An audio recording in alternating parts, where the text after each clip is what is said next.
혹시 한국에서 가장 비싼 집 어딜까요? 1, 2위 모두 서울 용산구에 있는 고 이건희 회장의 자택이죠. 그런데 이 중 한 채, 공사할 때 왜 농심편에서 말씀드렸던 농심 회장님이랑 갈등을 빚었던 곳이 바로 오늘 주제인 이 기업 창업주가 이건희 회장한테 넘긴 곳이죠. 그리고 혹시 창업자 이름을 딴 기업 하면 어디가 생각나요? 자동차의 포드? 명품계의 에르메스, 루이비통, 구찌? 그런데 그런 기업이 한국에도 있을까? 있습니다. 그게 바로 오늘 주제인 이 기업이죠. 고난과 슬픔 따위는 없는 곳, 낙원. 이걸 영어로 옮긴 소위 은둔의 재벌 이런 평가를 받는 인물들이 덜어 있지만요, 뭐니 해도 이 기업 창업주는 카지노 황제로 불리면서요, 여러 유력 인사들과 비밀스럽고 강력한 친분을 유지했던 가장 베일에 쌓여있는 기업인이란 평가를 받기도 했어요. 회사 역시 외국인을 주로 상대하는 업종의 특성 때문이기도 하지만 가장 비밀스러운 느낌을 주는 기업으로도 유명하죠. 지금도 그렇지만 상장되기 이전에는 훨씬 더 그랬고, 그래서 더 궁금증을 일으키는. 자, 이번 주제는요, 국내 카지노 시장의 개척자, 이제는 복합 리조트의 호텔, 여행, 레저까지 대한민국을 대표하는 관광 선도 기업이라는 카지노 황제 전낙원 회장의 파라다이스입니다.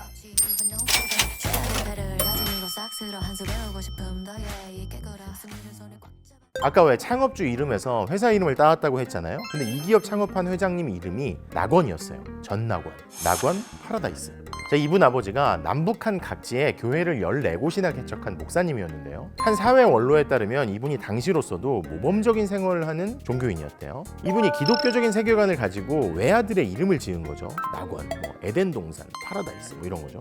이게 어떻게 생각하면 아니 무슨 목사 아들이 카지노로 돈을 벌어? 이렇게 생각할 수도 있는데요. 전낙원 회장 역시 훗날 웃으면서 이렇게 얘기를 했다고 해요. 우리 아버지는 깨끗이 사는 것에 방해된다면서 돈을 손으로 만지고 싶지도 않아 할 만큼 돈을 외면했는데 아들인 나는 카지노 사업으로 돈을 벌고 있는 게 아이러니하다고요. 아무튼 그랬던 전낙원이 청년이 되고 대학에서 경제학을 전공하다가요, 북한이 쳐들어오고 6.25가 터진 거예요. 그래서 미군이 들어오고, 근데 당시에 육군 통합병원 부원장이었던 매형이 미군의 일자리를 소개해줬대요. 그러면서 잘했던 영어 실력이 더 늘고 자연스럽게 미군에 필요한 물자를 마련해주는 사업을 하면서 돈을 좀 더 모으게 되고, 그렇게 돈을 벌어서 뭘 했느냐, 원래 이 집안 분들이 종교인들도 있지만 예술가들도 있었거든요. 형제 자매 중에 유명한 문학계 인사도 있고 미국에서 음대 유수하신 분도 있고, 아무튼 그런 기질이 발동해서였는지 돈을 좀 모은 다음에 서울 시내 호텔에서 사교 클럽을 운영해요. 사교 클럽 하면 이게 요새 말하는 나이트 클럽이나 클럽 같은 데랑은 좀 분위기가 달라요. 지금 소공동 한진 빌딩에 있는 자리에 원래 국제 호텔이라는 데가 있었는데 거기에다가 블루룸이라는 사교 클럽을 만들어서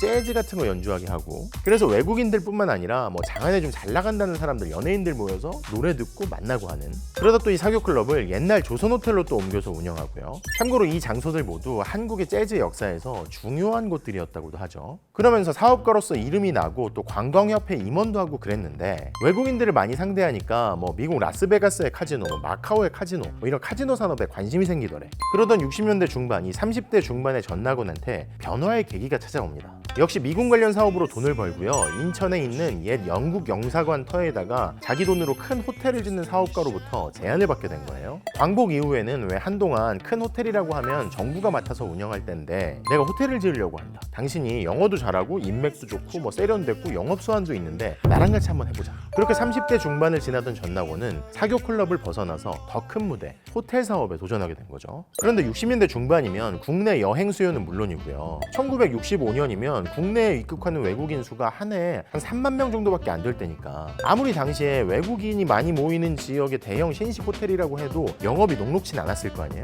그런데 하루는 이 호텔뿐만 아니라 정부로서도 외화가 필요하기도 하고, 또 이게 정부가 아니라 민간이 호텔을 운영하니까 정부가 보기 좀 대견하기도 하고 해서였는지 하루는 대통령이 직접 이 호텔을 찾아왔대요. 그래서 이 사람들한테 묻는 거지.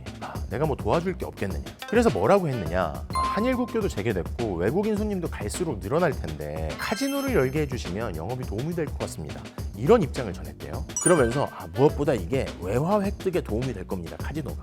친분도 있었겠지만 정부로서도 외화 획득? 귀가 솔깃했을 거 아니에요? 그러면서 1967년 서울이 아니라 전낙원이 일하던 이 인천의 호텔에요, 국내 최초로 카지노가 문을 열게 됩니다. 운영 노하우가 없으니까 필리핀에서 당장 딜러 10명을 스카우트해왔고요. 그랬는데도 처음부터 카지노가 아주 영업이 잘 되진 않았대요. 하지만 여기서 중요한 건요, 이 청년 사업가 전낙원이 국내에서 카지노 경영을 해본 거의 유일한 경험을 갖게 됐다는 거죠.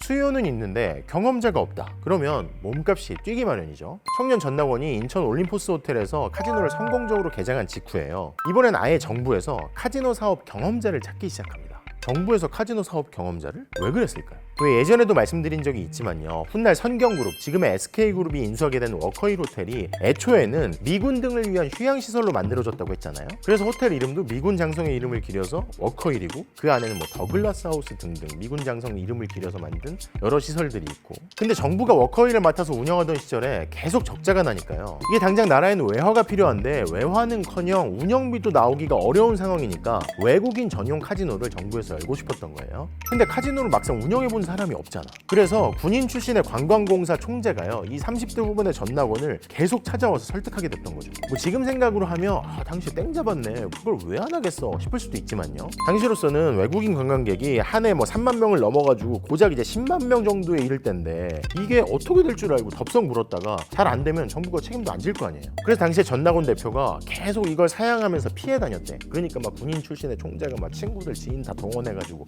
계속 압박하고, 그래서 결국 인천 호텔의 동업자와 함께 이 청년 전낙원이 워커힐 카지노에 들어갑니다. 하지만 이번에는 인천 때와는 상황이 달랐죠. 이 시절에 내국인의 카지노 이용이 법적으로 금지됐지만요, 외국인 관광객이 계속 늘기 시작하면서 워커힐 카지노가 개장 초기부터 꽤 잘 되는 거예요. 아무튼 상황이 이렇게 되면서 인천에서 카지노를 처음 시작한 지 불과 2년 만에 전낙원은 인천, 워커힐, 그리고 제주, 서귀포까지 국내 1, 2, 3호 카지노를 모두 경영하게 되고요. 1972년에는 뜻한 바가 있었는지 드디어 자신의 이름을 딴 회사 파라다이스 투자개발을 설립하죠. 자, 이 시절부터 전낙원은 카지노 황자의 면모를 본격적으로 빠르게 굳혀나가기 시작해요. 일단 워커힐을 선경그룹, 지금의 SK그룹이 정부로부터 불화받은 이후에는요, 동업자의 지분을 정리해서 워커힐 카지노를 단독으로 운영해 나갔고요. 물론 SK와 함께. 이 성공을 바탕으로요, 서울, 제주뿐만 아니라 부산, 경주 등으로 카지노를 확장했고요. 과거 대통령의 별장이었지만 호텔로 바뀐 다음 장사는 잘 안 됐던 제주도의 호텔을요, 유명 배우 출신의 조카 사위한테 맡겨서 살려내고 또 면세점업도 성공시켰죠. 그러면서 90년대까지 전낙원 회장의 파라다이스는 전국에 5개 카지노를 운영했는데요. 다른 기업들이 운영하는 것까지 하면 전국에 모두 13개의 카지노가 있었는데, 이 13개 전체 카지노에서 잡히는 매출이 있을 거 아니에요? 이 전체 카지노에서 나오는 매출의 절반 이상을 전낙원 회장의 카지노가 올릴 정도로 파라다이스 카지노의 위상은 어마어마했습니다. 카지노를 중심으로 호텔, 면세점, 또 다른 업종들까지. 전낙원 회장은 70년대 초반 자신의 이름을 딴 회사를 차린 이후 수십 년간 승승장구했죠. 또 그러는 중에 사업만 한 게 아니라 문학지를 만들기로 했고요. 예술학교를 세우기도 했어요. 그리고 파라다이스는 국내뿐만 아니라 해외 진출도 했어요. 카지노가 해외 진출? 이게 뭘까? 여기에도 사연이 있는 게요, 1960년대 후반 말레이시아에서 한 입지전적인 사업가가요, 쿠알라룸푸 인근 해발 1700m 넘는 산에다가 리조트를 만들었어요. 그리고 여기에다가 카지노도 열려고 했는데 이게 도시에서 1시간 가까이 떨어져 있고 해발 1700m가 넘고 사람도 살지 않는 곳이니까, 그리고 여기다가 카지노도 열려고 했는데 당연히 경험자가 필요했을 거 아니에요, 이번에도. 그래서 처음에는 마카오의 카지노 황제라는 스탠리오라는 사람한테 부탁을 했대. 근데 부탁을 받은 사람이 이렇게 나오는 거죠. 아니, 도시에서 1시간가량 떨어져 있고 거기 사람도 안 살고 심지어 해발 1700m가 넘는 곳에 있는데 거기다가 무슨 카지노를 만들어? 안 돼. 그래서 이 말레이시아 사업가가 여기저기 대체자를 찾는데 그때 전낙원 회장의 얘기가 귀에 들어온 거죠. 전낙원이라는 사람이 카지노 불모지였던 한국에서 외국인 카지노를 시작해서 성공시켰다. 그래서 연락이 닿으니까 전낙원 회장이 산사태가 막 났는데도 불구하고 그 해발 1700m 넘는 산을 막 가가지고 직접 협상을 마무리했대. 그렇게 70년대 초반 말레이시아 카지노랑 손을 잡으면서요, 파라다이스가 해외 진출을 시작하게 된 거죠. 그런데 이렇게 어느 분야에서든 성공이 하나 둘 이어지면 계속 소문이 나고 또 입질이 들어오는 거잖아요. 비슷한 요청이 뭐 인도네시아, 이란 등등 이어지다가요, 이게 드디어 아프리카 케냐에서 결실을 맺습니다. 말레이시아 산꼭대기에서 성공했다는 소문을 들은 케냐 정부가요, 전낙원의 파라다이스에 연락을 한 거죠. 우리가 대통령 별장을 민간에 개방을 했는데 이게 운영이 잘 안 된다. 이게 잘 운영이 안 되니까 파라다이스 전낙원 대표가 이걸 좀 운영해보면 어때요? 이렇게 연락이 온 거야. 그리고 요청을 받아들인 파라다이스는 케냐에서도요, 숙박업과 함께 카지노 운영에까지 성공합니다. 그리고 우여곡절을 거쳐서 다른 호텔까지 운영하게 되고요, 역시 카지노를 열고. 이때 파라다이스가 케냐에 새롭게 단장해서 문을 연 사파리파크 호텔은요, 케냐뿐만 아니라 전체 아프리카, 더 나아가서는 유럽인들한테까지 유명한 호텔이 됐다고 하죠. 참고로 훗날 한국 대통령이 케냐를 방문했을 때 이 사파리파크 호텔에서 묵고 교민 환영 행사도 여기서 열렸어요. 또 그 인연을 바탕으로 케냐 대통령이 한국을 찾았을 때는 또 전낙원 회장이 수행을 돕고, 왜 이런 인연 덕분에요, 88올림픽을 할 때 서울이 나고야랑 붙었었잖아요, 개최지 선정을 두고. 그때도 막 상황이 긴박하니까 콜을 받은 전낙원 회장이 IOC 총회가 열리던 독일 바덴바덴으로 날아와서요, 이 케냐를 비롯한 아프리카표를 가져오는데 큰 역할을 했다고도 하죠. 근데 재밌는 게 이때 기자들한테 자기 얘기는 쓰지 말아달라고 부탁을 했대요. 그리고 훗날 전낙원 회장은 주한 케냐 명예 총영사로 임명되기도 했어요. 자, 그런데 이렇게까지만 말씀을 드리면 파라다이스가 카지노라는 업종에 들어와서 수십 년간 저절로 성장한 것만 같잖아요. 그런데 이 막대한 이권이 걸린, 그래서 정부의 입김이 절대적으로 작용하는, 게다가 외국인들만 드나드는 이 비밀스러운 업종을 장기간 운영하면서 그럴 수만은 없었겠죠. 지금도 그렇지만 카지노가 잘 되려면 일반 이용객들도 있지만 외국인 큰손들이 와야 되거든요. 이 외국인 큰손들, VIP들을 지속적으로 유치하려면 대단한 영업력이 필요한데 파라다이스가 이걸 갖췄던 건 물론이고요. 카지노 많이 이용하는 사람들한테는 당연히 숙박료도 안 받고 밥값도 안 받고 막 심지어 많이 잃으면 막 돌려주기도 했대요. 무엇보다 전낙원 회장 본인이요, 사업 초창기부터 마쿠에서 아주 대단한 인맥을 유지한 걸로도 유명했어요. 뭐 주요 재벌 그룹들을 비롯한 재계, 그리고 정관계, 연예계, 뭐 사회문화예술계 어느 한 분야 빠질 것 없이 실력자들과 아주 밀접한 관계를 유지했죠. 근데 이렇게 밀접한 관계를 유지하면서도 이걸 겉으로 대중들한테 드러내진 않는 거지. 자기 이름과 그룹이 대중적으로 드러나는 걸 극히 조심했다는 얘기가 있어요. 그러니까 아까 그 바덴바덴에서도 올림픽 유치 성공했을 때 내 얘기 쓰지 말라, 같은 맥락이겠죠. 시간이 흘러서 훗날 전낙원 회장 사후에 추모 문집이 나왔을 때요, 각계의 아주 기라성 같은 인물들이 추모의 글을 보낸 것만 봐도 이 점을 알 수 있어요. 저도 쭉 읽어보니까 고 이어령 선생님의 추모사가 상당히 인상적이더라고요. 그런데 이렇게 물밑에서 이루어져서 결코 드러나지 않을 것 같은 관계들이 군사정권이 끝난 이후 문민정부가 들어서고 난 이후에요, 애꿎게도 슬롯머신 로비 의혹 사건 수사가 이루어지면서 대중한테 알려지게 됐죠. 아무튼 왜 당시에 슬롯머신의 대부라는 인물에 대한 조사가 이루어질 때요, 유명 정치인, 검찰 고위인사 등등이 막 잡혀가기도 했었거든요. 그때 한 슬롯머신 업자가 한 얘기가 유명해졌죠. 슬롯머신은 고작 비스켓 정도에 불과하다, 카지노는 코끼리와 같다. 왜 코끼리 비스킷이란 얘기가 있잖아요. 코끼리한테 비스킷 그게 뭐 얼마나 되겠냐, 진짜 사소한 거라는 건데 카지노의 위세가 그만큼 대단하다는 거였겠죠. 그러면서 전낙원 회장에 대해서도요, 뭐 재산이 1조 원 이상이다, 누구누구 아주 센 사람들이랑 가깝다, 뭐 이런 등등 그동안은 수면 위로 드러나지 않았던 이런저런 얘기가 흘러나오게 된 거죠. 이렇게 얘기가 계속 흘러나오니까요, 결국 구설에 오른 끝에 전낙원 회장 역시 수사선상에 올랐고요, 조세포탈 및 재산 해외 도피 혐의로 기소돼서 1997년 2심에서 징역 3년, 집행유예 5년을 선고받고 또 이듬해 사면을 받았습니다. 전낙원 회장이 2심에서 집행유예를 받을 당시 재판부에서 그랬어요. 카지노 산업도 엔터테인먼트 산업처럼 활성화해서 적극적으로 외화를 획득하는 방향으로 인식을 전환할 필요가 있다. 외화 획득과 경제 재건에 앞장서 주기를 바란다라고요. 이후에 파라다이스는 부정적인 인식을 바꾸겠다는 듯이 기업 공개에 연이어 도전했고요, 주식시장에 상장을 해서 더 이상 우리가 음지에 있는 기업으로 보이지 않겠다는 거죠. 하지만 이런 과정 끝에 암투병을 하게 된 전낙원 회장은 2002년 회사를 주식시장에 상장하는 데 성공한 뒤 2004년 세상을 떠났습니다. 공교롭게도 전 회장이 세상을 떠난 이듬해 정부가 GKL을 설립하면서요, 파라다이스는 서울의 외국인 카지노를 보유한 유일한 업체라는 지위를 잃게 됐죠. 그럼에도 불구하고 파라다이스는 계속 잘 나갔어요. 전낙원 회장 사후에 파라다이스는 전낙원 회장의 아들 전필립 회장이 이어받게 됐는데요,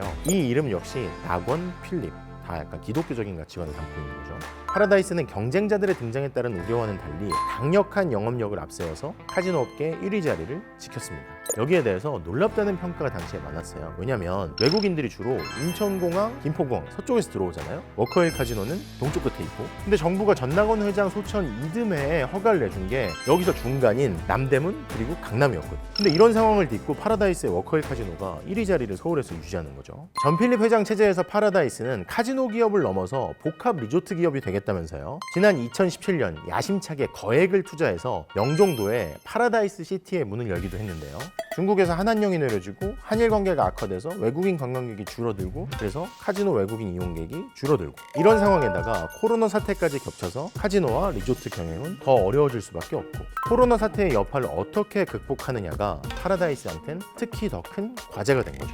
사실 소비더머니 만들려고 자료 찾고 또 사람들 만나 취재하면서 전하지 못하는 이야기들도 많았는데요, 이번 파라다이스 편은 더 그랬던 것 같아요. 전낙원 회장에 대한 이야기가 여전히 널리 알려져 있지는 않고 또 공식화되지 않은 것도 많으니까요. 아마 앞으로도 그에 대한 이야기는 그럴 테지만요, 그래도 이번 편을 준비하면서 느낀 것을 말씀드리자면요, 어떤 경우에는 파라다이스를 창업한 전낙원 회장처럼요, 언론과 대중의 스포트라이트를 받으려고 애쓰는 게 아니라 마쿠에서 효과적으로 움직이고, 당장 이득이 될 것 같은 내국인 상대 업종 같은 게 아니라 외국인만 상대로 사업을 해서 시비와 부서를 또 피하고, 마지막으로 외화를 벌어들이고 또 이 번 돈을 사회화 환원한다와 같은 명분을 지키는 것도 필요하겠다 싶더라고요. 자, 전낙원 회장은 생전에 이런 말을 했다고 하죠. 냉혹한 승부의 세계에서 살아남으려면 이길 때 도취하지 말고 발 빠르게 손을 떼고 질 때 미련 없이 후퇴해야 한다. 카지노의 형제가 일군 파라다이스가 앞으로 어떤 행보를 보일지 지켜보시는 것도 좋을 것 같습니다.